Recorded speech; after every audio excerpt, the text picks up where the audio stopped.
ما ودعك ربك وما قلى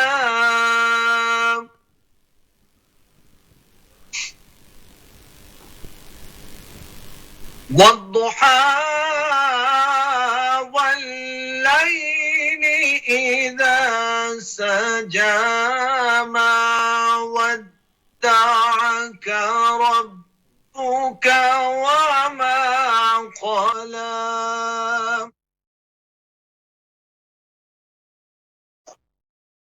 وللآخرة خير لك من الأولى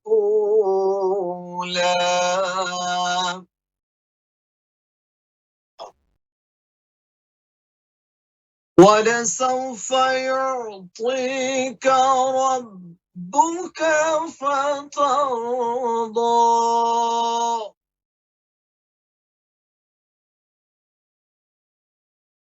ألم يجدك يتيما فآوى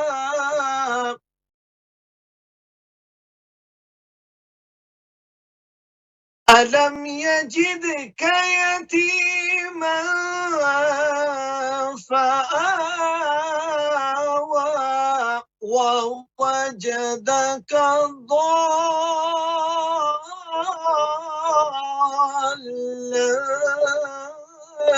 فهدى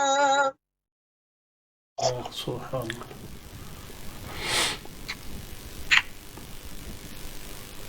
ووجدك عائلا فأغنى